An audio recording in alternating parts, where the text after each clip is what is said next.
Captain Jake Morrison stood on the bridge of his ship and looked out at the stars. He had been in space for 10 years now, but the view still amazed him. Today was different, though. Today, everything would change. "Captain, we have a message coming in," said Lieutenant Amy Carter from her seat at the communication desk. Her voice sounded nervous. "It's from the alien ship." Jake turned to look at the huge vessel floating in space near Earth. The alien ship was unlike anything humans had ever seen. It was made of some kind of crystal that glowed with blue light. The ship was massive, bigger than 3 city blocks put together. It had arrived 3 days ago and had been waiting quietly ever since. "Put it through," Jake said. The main screen flickered and an alien face appeared. The being had blue skin that seemed to shine with its own light. Her eyes were large and golden, and she wore robes that looked like they were made of starlight. When she spoke, her voice was musical and clear. "Greetings, people of Earth. I am Empress Valara of the Zephyrian Empire. We come in peace and wish to speak with your leaders. We have traveled far to find you." Jake stepped forward. "This is Captain Jake Morrison of the Earth Defense Force. What do you want from us?" The alien Empress tilted her head, studying Jake's face through the screen. For a moment, she seemed surprised. Her golden eyes grew wide, and she leaned closer to her own viewing device. "Captain Morrison," she said slowly, "we must meet face to face. This is very important. More important than you can imagine." "Why me?" Jake asked. "Shouldn't you be talking to our diplomats? Our political leaders?" "No," the Empress said firmly. "It must be you. The prophecies spoke of this day. We have waited so long." She paused, then added, "Please, Captain, the fate of many worlds may depend on this meeting." Jake looked around at his crew. Amy was watching him with worry in her eyes. Sergeant Pete Williams, the head of ship security, was frowning. They all looked confused and concerned. "Where do you want to meet?" Jake asked.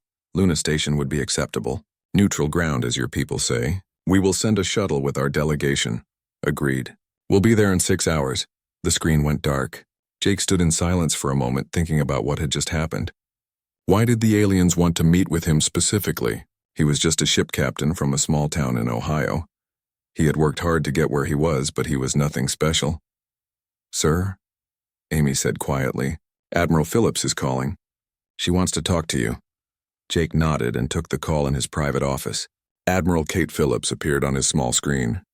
She was an older woman with gray hair and sharp eyes that missed nothing. "Jake, what the hell is going on up there?" she asked without greeting. "I wish I knew, Admiral. The aliens specifically asked for me. I have no idea why. Neither do I, but I don't like it. These aliens know more about us than they should. They knew your name, your rank, and your ship assignment. How is that possible?" Jake had been wondering the same thing. Maybe they've been watching us longer than we thought. Maybe. Or maybe there's something else going on. Something we don't understand yet. The Admiral leaned forward. "Jake, I want you to be very careful at this meeting. Take a full security team with you, and wear a recording device. I want to know everything that happens." "Yes, ma'am." "And Jake, if something feels wrong, get out of there fast. We can't afford to lose you." The trip to Luna Station took 4 hours. Jake spent the time reading everything Earth scientists knew about the Zephyrian Empire, which wasn't much. They had first detected the alien signals 3 months ago. The messages were peaceful, asking for diplomatic contact, but they had never explained why they were looking for Earth specifically. Luna Station was humanity's main spaceport near the moon.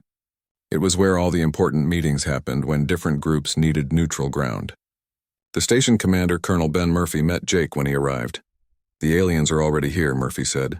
"They came in a small shuttle that's more advanced than anything we've ever seen. Their technology is incredible." "How many of them?" 5. The Empress and 4 others who seem to be advisors or guards. "They're waiting in conference room A. Are you ready for this?" Jake adjusted his dress uniform and checked his recording device one more time. "As ready as I'll ever be." Ambassador Lisa Green was waiting outside the conference room. She was Earth's top diplomat. A smart woman who had handled first contact situations before, though never with aliens. "Captain, I have to say this whole situation is very unusual. In all my years of diplomatic work, I've never seen anything like this. They specifically requested you by name. They won't tell us why." "Let's go find out," Jake said. The conference room doors opened and Jake stepped inside. The 5 aliens were standing near the far wall, talking quietly among themselves in their musical language. When they saw Jake, everything changed. The Empress turned toward him and her golden eyes went wide. She took a step back as if she had seen a ghost. The other aliens also stared at Jake, their faces showing shock and something that looked like fear. "Impossible," the Empress whispered in perfect English. "It cannot be." Jake stood there, confused and growing uncomfortable under their stares. "Your Majesty, is something wrong?"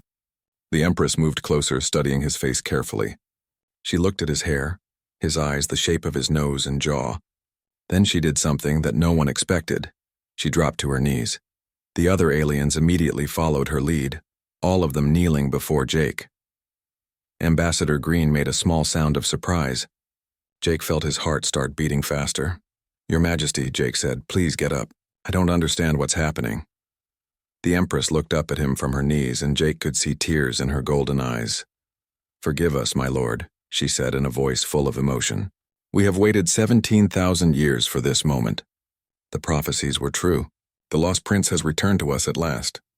Jake stared down at the alien Empress kneeling before him. His mind was spinning, trying to make sense of what was happening. The other aliens were still on their knees too, looking at him like he was some kind of god. "Please get up," Jake said again. "There's been a mistake. I'm not a prince. I'm just a ship captain from Ohio." The Empress slowly rose to her feet, but her golden eyes never left his face. "There is no mistake, my lord. You carry the mark, the genetic signature that we have protected for thousands of years." Ambassador Green stepped forward. "I'm sorry, Your Majesty, but I think you have the wrong person. Captain Morrison is a career military officer. His family records go back generations. There's nothing royal about his background." The Empress turned to look at the ambassador, and Jake could see sadness in her alien features. "Your people have forgotten so much. That is not your fault. The knowledge was lost when your world was cut off from the galaxy." "Cut off from what galaxy?" Jake asked. "What are you talking about?" "Please sit," the Empress said, gesturing to the conference table. "What I must tell you will be difficult to believe.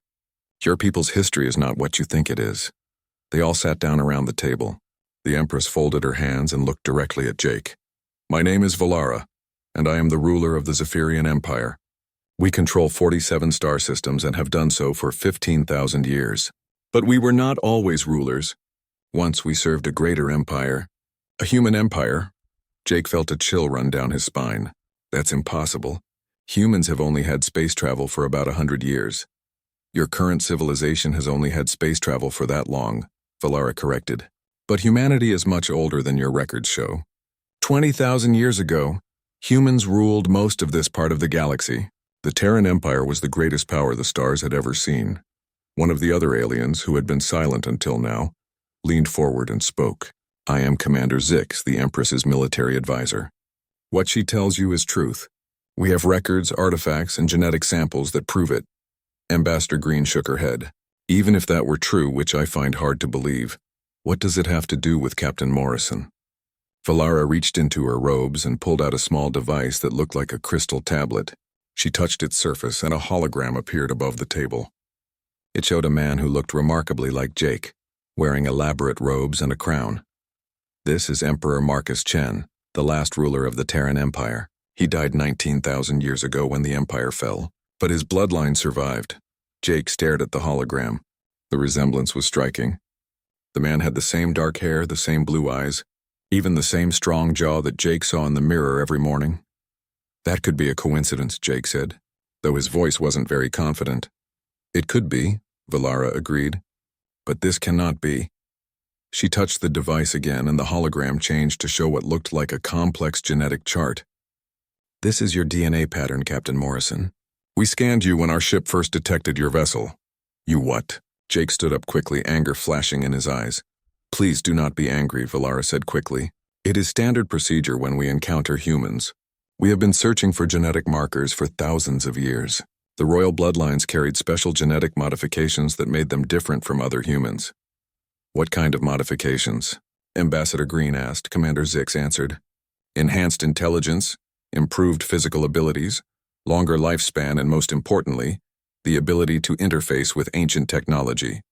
The royal families were created to be perfect rulers and protectors." Jake sat back down slowly. "And you think I have these modifications?" "We do not think it," Valara said firmly. "We know it. Your genetic pattern matches the royal family records perfectly. You are a direct descendant of Emperor Marcus Chen. The room was quiet for a long moment. Jake tried to process what he was being told. It sounded like something out of a science fiction story, not real life. Let's say you're right, Jake said finally. Let's say I am related to this ancient emperor. So what, that was thousands of years ago. What does it matter now? Valara's expression became very serious. It matters because the galaxy is in great danger. The same threat that destroyed the Terran Empire has returned. The Void Hunters are coming back. The what hunters? The Void Hunters. They are not from our galaxy. They come from the dark space between stars and they destroy everything they touch. They consume entire worlds, leaving nothing behind but empty rock. 20,000 years ago, they nearly wiped out all life in this part of the galaxy. Another alien who had been introduced as Dr. Kalen spoke up. The Terran Empire fought them for 300 years. In the end, they won, but the cost was terrible. The Empire collapsed and most human worlds were abandoned or destroyed. How does this relate to me? Jake asked. The weapons that defeated the Void Hunters still exist, Valara explained. They are hidden in secret vaults throughout the galaxy, but they can only be activated by someone with royal blood, someone like you. Jake laughed, but it wasn't a happy sound. This is crazy. You're telling me that I'm some kind of chosen one who can activate ancient super weapons. That is exactly what we are telling you, Valara said seriously. Ambassador Green had been listening to everything with growing concern. Your Majesty, even if Captain Morrison is who you think he is, he's still a citizen of Earth. You can't just expect him to leave everything behind and go fight your battles. It is not just our battle, Commander Zik said. The Void Hunters have already begun their return. 3 systems in the Outer Rim have gone dark in the past month. No communications, no life signs. They are coming this way. Jake felt cold fear in his stomach. Toward Earth? Yes, Valara said sadly.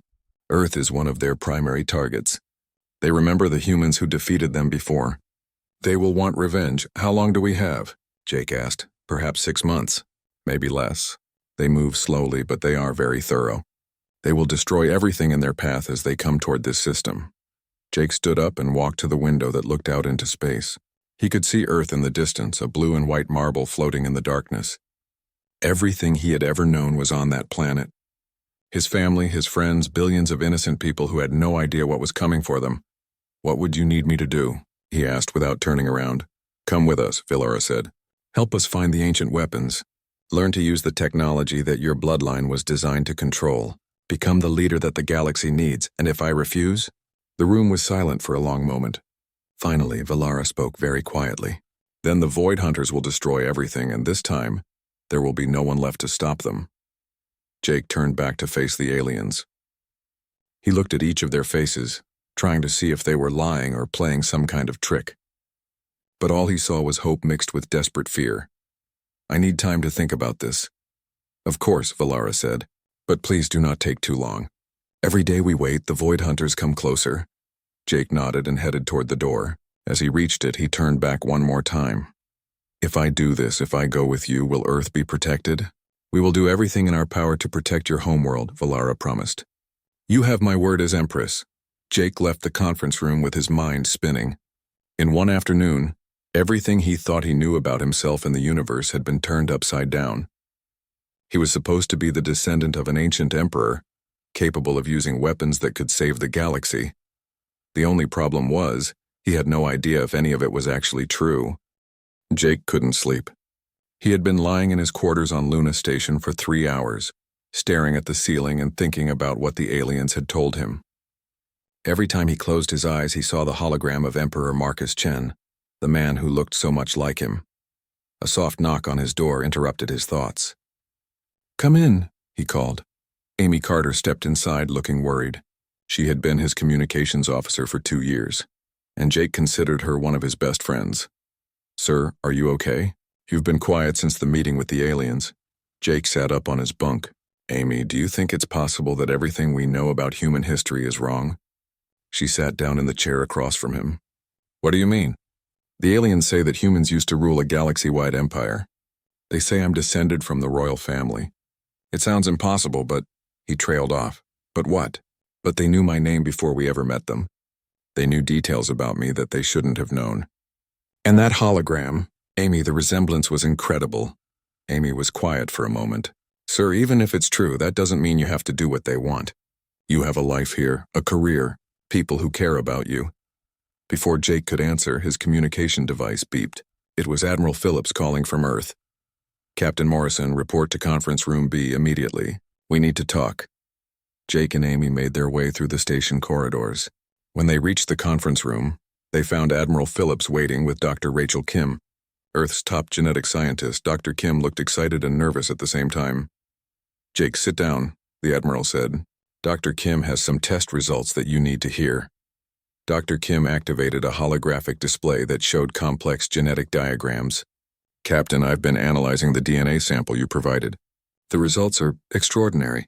What did you find? Jake asked. Your genetic code contains sequences that I've never seen before in any human. They're definitely human in origin, but they've been modified somehow. Enhanced. The modifications are incredibly sophisticated, far beyond our current technology. Jake felt his heart start beating faster. How is that possible?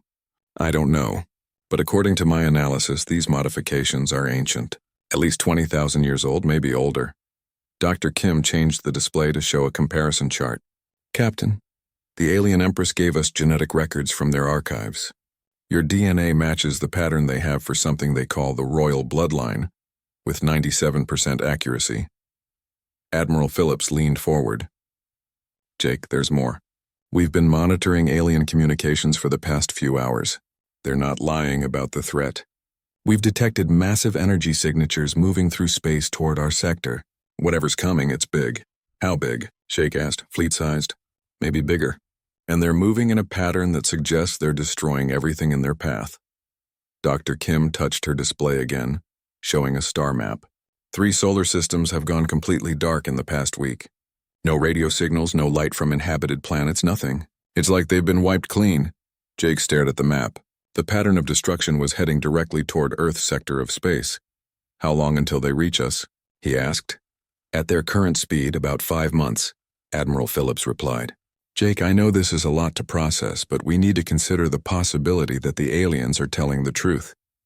If there really are ancient weapons that can stop this threat, and if you're the only one who can use them, you think I should go with them? I think we may not have a choice. The door opened, and Empress Valara entered with Commander Zix. They moved gracefully, but Jake could see tension in their postures. Forgive the interruption, Valara said, but we have received urgent news from our scouts.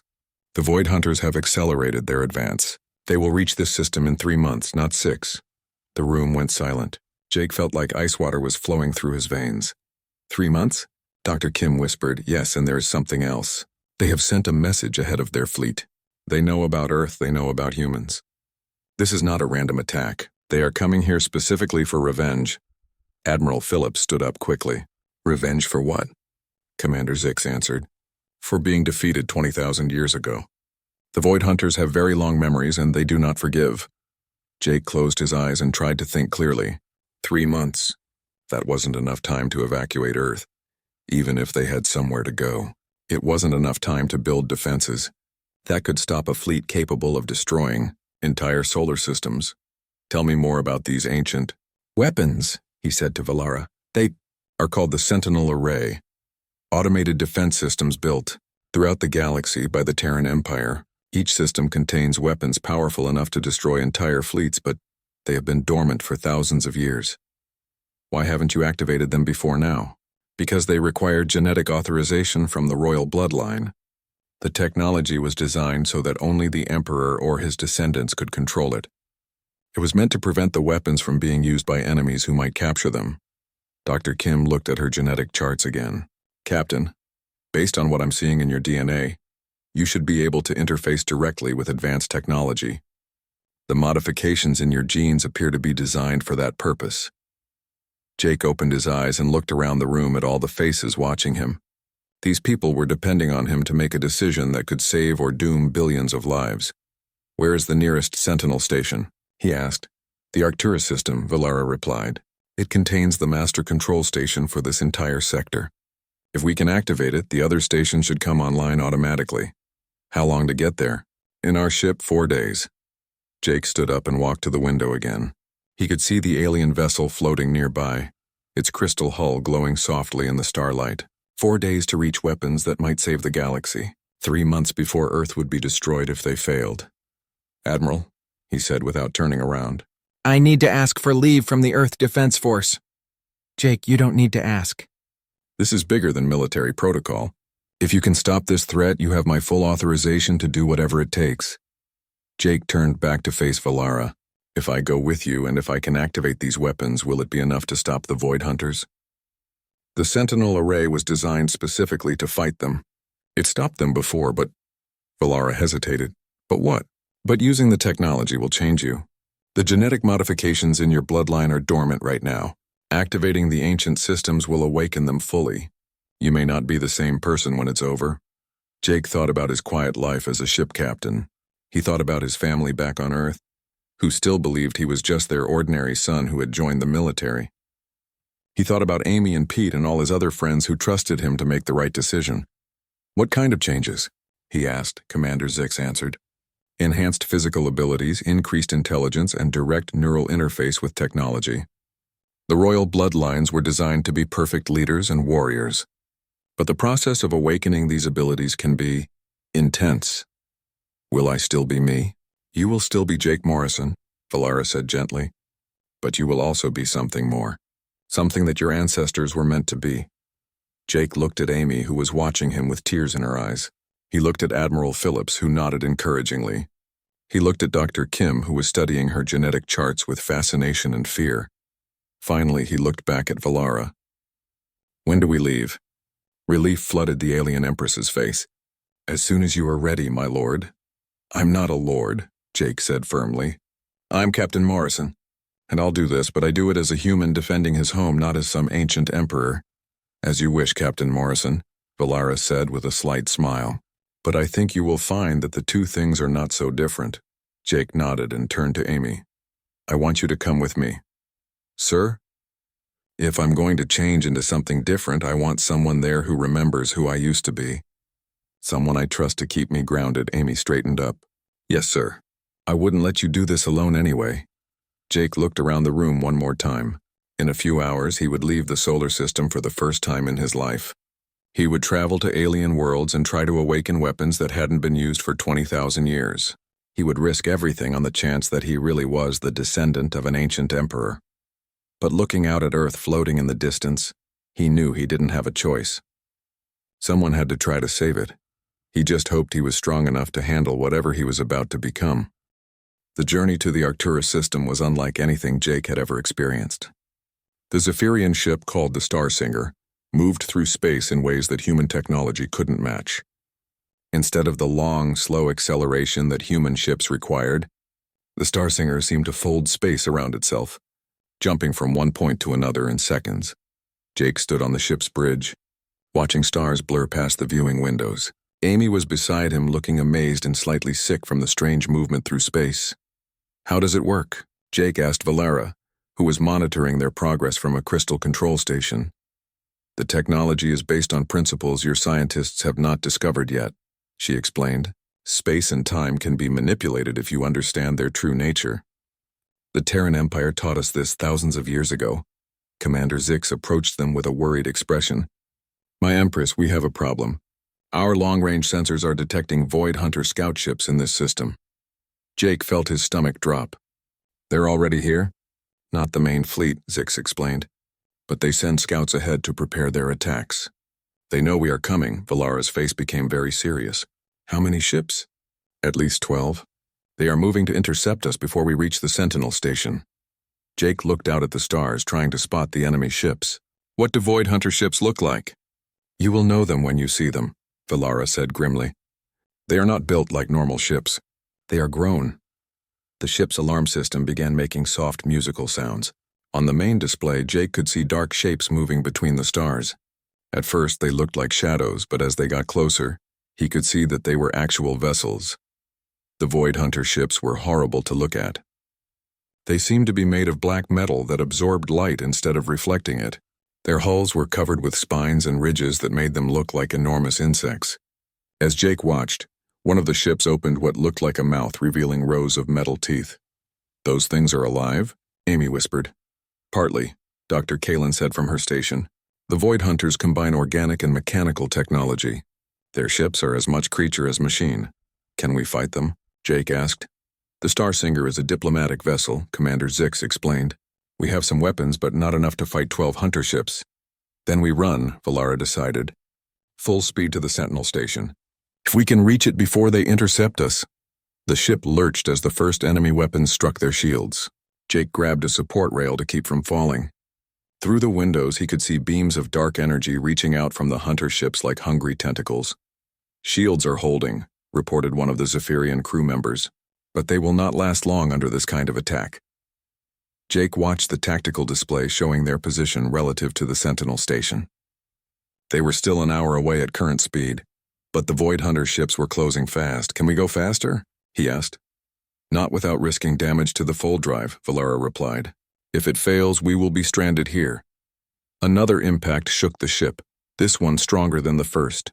Sparks flew from one of the control stations and Jake could smell something burning.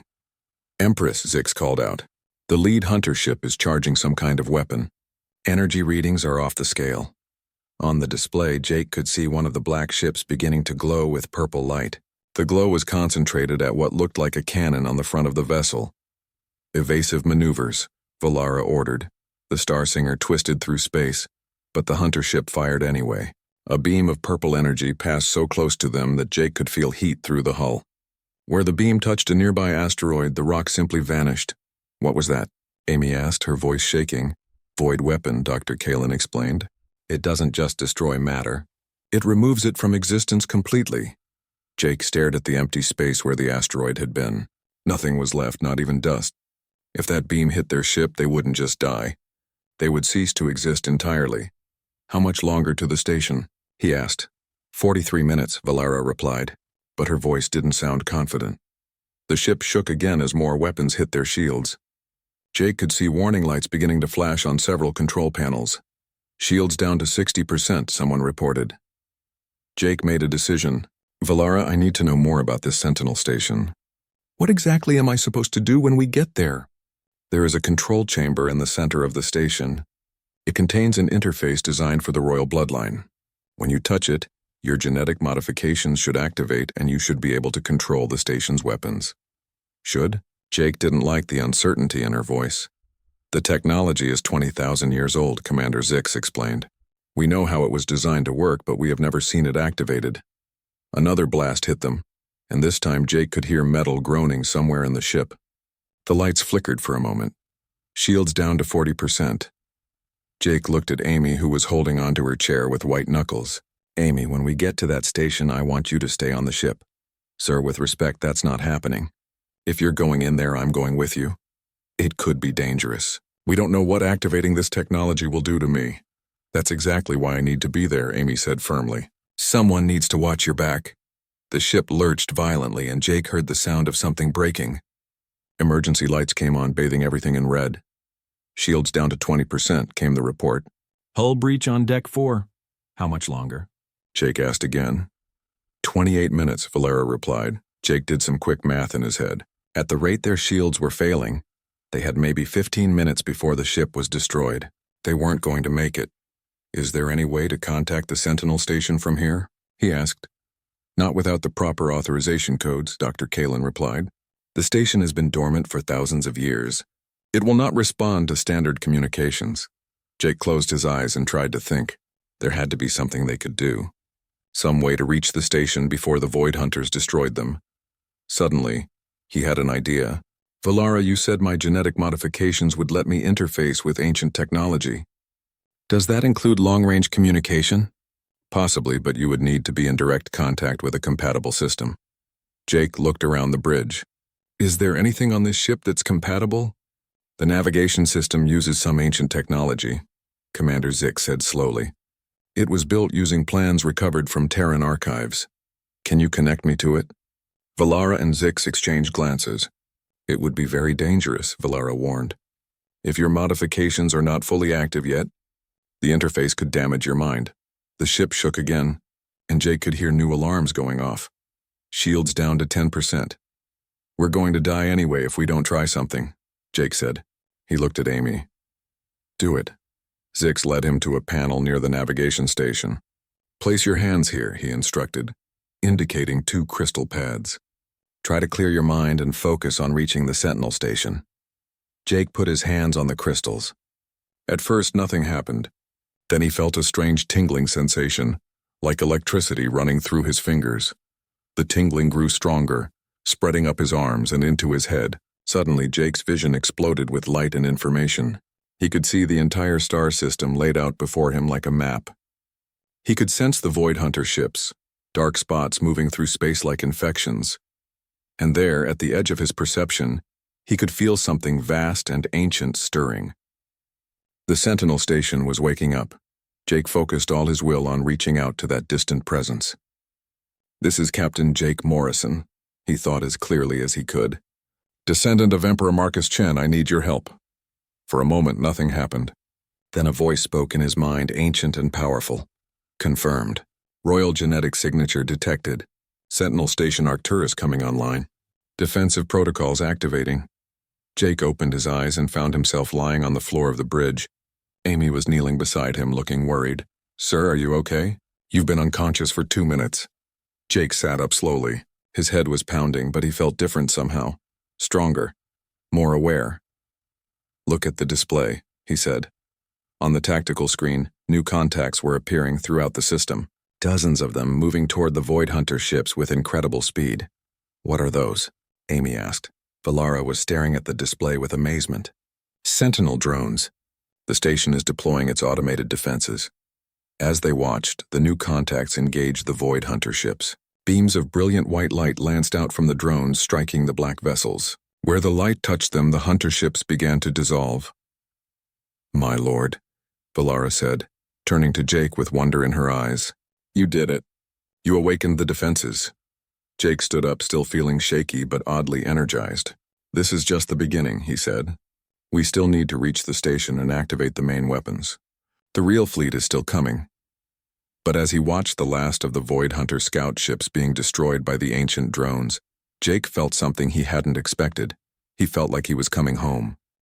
The Sentinel station was massive beyond anything Jake had ever imagined. As the Starsinger approached it, he could see that the structure was larger than a small moon. It was built from the same crystal material as Zephyrian ships, but it pulsed with ancient power that made his skin tingle even from a distance. The station has been dormant for 19,000 years, Valara explained as they docked. When you activated the defensive drones, you also began the awakening process for the main systems. Jake could feel the truth of her words. Ever since his contact with the navigation system, something had been changing inside him. His vision was sharper, his mind clearer. He could sense electronic systems around him in ways that felt natural but impossible. Sir, Amy said quietly as they prepared to leave the ship. You look different. Jake caught his reflection in a polished surface and was startled by what he saw. His eyes were brighter, almost glowing with an inner light. His posture was straighter, more confident. Even his voice sounded different when he spoke. I feel different too, he admitted. Stronger. Like I'm becoming someone I was always meant to be. The docking bay of the Sentinel station was enormous. Their footsteps echoed as they walked across the crystal floor toward a set of doors that opened automatically when Jake approached. The station recognizes you, Commander Zix observed. It is responding to your genetic signature. As they moved deeper into the station, Jake began to understand the scope of what the ancient humans had built. Corridors stretched for kilometers in every direction. Vast chambers contained weapons and technology that hummed with barely contained energy. Computer systems that had been silent for thousands of years were coming back to life as he passed. This place is incredible, Amy whispered. How many people would it have taken to build something like this? The Terran Empire at its height controlled over 300 star systems, Valara replied. They had the resources to build wonders like this throughout the galaxy. Jake stopped walking. Ahead of them was a massive door marked with symbols that he somehow understood, even though he had never seen the language before. The words said Royal Command Center, authorized personnel only. This is it, he said. The door recognized his approach and split open with a sound like music. Beyond it was a chamber that took Jake's breath away. The walls were covered with displays showing star maps, weapon systems, and data streams from across the galaxy. In the center of the room stood a throne made of living crystal. The command interface, Valara said with reverence. From here, the Emperor could control the defenses of entire sectors. Jake approached the throne slowly. He could feel power radiating from it, calling to something deep in his genetic code. When he was close enough to touch it, words appeared in the air above the crystal surface, written in the same ancient language he somehow understood. Welcome, heir of the Terran Empire. The galaxy has waited long for your return. Jake placed his hand on the throne's armrest. The change was immediate and overwhelming. Knowledge flooded his mind like a river breaking through a dam. Technical specifications for weapons that could destroy planets. Strategic information about defensive networks spanning hundreds of star systems. The complete history of the war against the Void Hunters. But more than knowledge, he felt the awakening of abilities that had been sleeping in his genes for his entire life. His consciousness expanded beyond his physical body, connecting directly to the station's vast computer networks. He could see through sensors placed throughout the galaxy. He could control weapons platforms and defensive systems with a thought. And he could see the Void Hunter fleet. They were massive beyond description, thousands of the black, insect-like ships moving through space like a plague. At their center was something that made Jake's enhanced mind recoil in horror. The Void Hunter's command ship was not just a vessel. It was a living creature the size of a small planet, covered in weapons and feeding tentacles. "Jake!" Amy's voice seemed to come from very far away. "Jake, can you hear me?" Jake opened eyes he didn't remember closing. Amy was kneeling beside the throne, looking frightened. Valara and the others were watching him with expressions of awe and concern. "I'm here," he said, though his voice sounded different even to himself. It carried new harmonics, new authority. "How long was I connected?" 3 hours, Valara replied. "The genetic integration process takes time. How do you feel?" Jake stood up from the throne and immediately knew that he was no longer entirely human. His body felt stronger, faster, more coordinated. His mind processed information at incredible speeds. He was aware of every system in the station, every weapon, every defensive grid. "I feel like I'm finally awake," he said, "and I can see what we're up against." He gestured and the chamber's displays activated, showing the approaching Void Hunter fleet in terrifying detail. "They'll reach Earth in 6 weeks," Jake announced. "But they're not just coming to destroy the planet. They're coming to harvest it." "Harvest it for what?" Amy asked. "Life energy. The Void Hunters don't just kill. They consume the essence of living beings to fuel their own existence. Earth's billions of people represent a feast they've been planning for 20,000 years. Commander Zik studied the tactical displays. "What are our options?" Jake's enhanced mind was already calculating possibilities, running through scenarios at superhuman speed. The Sentinel network can stop them, but it will require coordinated activation of weapons platforms throughout this sector of the galaxy. Most of those platforms have been dormant for millennia. "Can you activate them?" Valara asked. "I can try, but it will require me to project my consciousness across interstellar distances. If I push too hard, I could burn out my mind completely." Amy grabbed his arm. "Jake, there has to be another way." Jake looked at her, and for a moment he was just the ship captain from Ohio again, worried about his friend's concern for him. But then his enhanced awareness reasserted itself and he could see the bigger picture. "Amy, if I don't do this, Earth dies. Everyone we've ever known dies. Billions of innocent people become food for monsters." He turned to address the whole group. "I need all of you to monitor my vital signs while I attempt the activation sequence. If something goes wrong, break the connection immediately." Jake settled back into the crystal throne and opened his consciousness to the galaxy. This time, instead of reaching out to just one system, he cast his awareness across dozens of star systems, seeking the dormant Sentinel platforms. One by one, he found them. Ancient weapons platforms hidden in asteroid fields disguised as moons, buried in the cores of dead planets. Each one responded to his royal genetic signature, coming online after thousands of years of sleep. The process was exhausting. Jake could feel his human mind stretching to accommodate the vast network of information and control he was accessing. Several times he felt himself on the verge of losing his identity entirely, becoming just another node in the ancient computer network. But every time he wavered, he thought of Earth, he thought of Amy and his crew.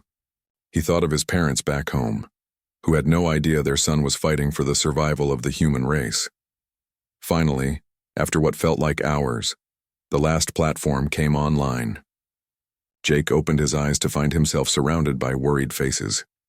Status report, he said weakly.